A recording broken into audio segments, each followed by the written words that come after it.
Episode pertama, penonton diperkenalkan pada Yoon Gap, seorang pejabat istana yang dihormati.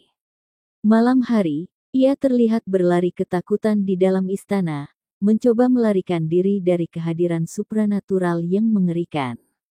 Namun, tubuhnya akhirnya dirasuki oleh Gang Chol, seekor imugi, makhluk mitos menyerupai ular naga.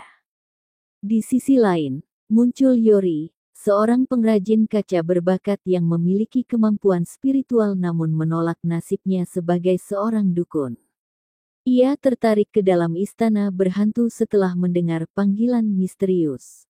Di sana, ia bertemu dengan arwah penasaran dan hantu pendendam, yang menguji batas keberaniannya. Sementara itu, Raja Yi Seong yang progresif mulai resah karena banyak kejadian aneh dan gaib di dalam istananya. Ia mendapat peringatan dari seorang dukun tua bahwa ada roh jahat kuat yang mengincarnya. Di tengah semua kekacauan ini, terlihat sesosok misterius dengan tubuh tertutup jerami yang menyelinap masuk dan keluar istana secara diam-diam, menambah ketegangan cerita. Melalui kilas balik, diketahui bahwa Yoon Gap dan Yori memiliki masa lalu bersama. Yoon Gap pernah menyelamatkan Yori dalam insiden supranatural di masa lalu, dan kini takdir kembali mempertemukan mereka. Ketika Yoon Gap ditikam oleh sekelompok penjahat, Gang Chol mengambil alih tubuhnya untuk melawan. Episode ini ditutup dengan adegan kacau ketika Yori dan roh Yoon Gap terjatuh dari tebing, mengisyaratkan konflik spiritual dan emosional yang lebih dalam di episode berikutnya. Episode kedua dimulai dengan Yori yang terbangun dalam keadaan bingung di dalam istana. Ia melihat Yoon Gap, namun pria itu bersikap aneh, seolah kehilangan ingatan. Yoon Gap tampak makan dengan lahap tanpa kesadaran, mengejutkan orang-orang di sekitarnya. Perubahan drastis dalam perilaku Yoon Gap membuat Raja Yi Seong mulai curiga. Ia merasa ada sesuatu yang janggal, terlebih ketika Yoon Gap membawa Yori, seorang dukun, ke dalam lingkungan istana. Namun, kecurigaan raja berubah menjadi rasa penasaran ketika Yori mempersembahkan sepasang kacamata buatan tangannya yang ajaib.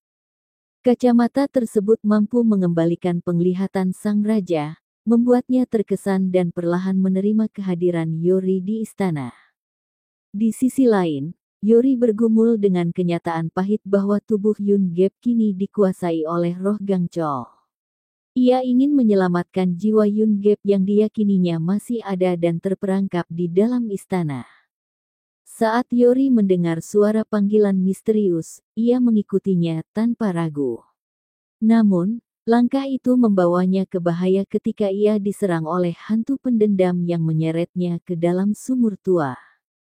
Gang Chol yang masih berada dalam tubuh Yoon Gap langsung datang menyelamatkan. Ia berhasil mengalahkan hantu tersebut, namun reaksi Yori setelah diselamatkan sangat mengejutkan. Ia menatap Gang Chol dengan jijik dan mengatakan bahwa situasi ini adalah sesuatu yang menjijikkan. Sementara Gang Chol mulai mengalami berbagai sensasi baru dalam tubuh manusia, rasa lapar, lelah, dan bahkan emosi. Ia juga merasakan frustrasi. Ia merasa tubuh manusia terlalu lamban untuk dirinya, namun perlahan mulai memahami kekuatan baru yang ia miliki. Saat tersulut emosi, Gang Chol menunjukkan kekuatannya dengan menciptakan angin kencang, sebuah bukti bahwa ia bukan makhluk biasa. Kekuatan ini membuat suasana istana makin mencekam. Konflik utama episode ini adalah tarik-menarik antara Yori yang ingin mengembalikan Yoon Gap ke tubuhnya, dan Gang Chol yang mulai nyaman berada dalam tubuh tersebut. Perjuangan spiritual dan emosional Yori menjadi semakin berat, karena ia harus menghadapi masa lalu, rasa kehilangan, dan kenyataan bahwa orang yang ia pedulikan kini bukan lagi dirinya sendiri. Sementara itu, Raja Yi Seong mulai melihat potensi Yori, meski masih dibayangi oleh kecurigaan dan ancaman gaib yang semakin dekat dengan dirinya.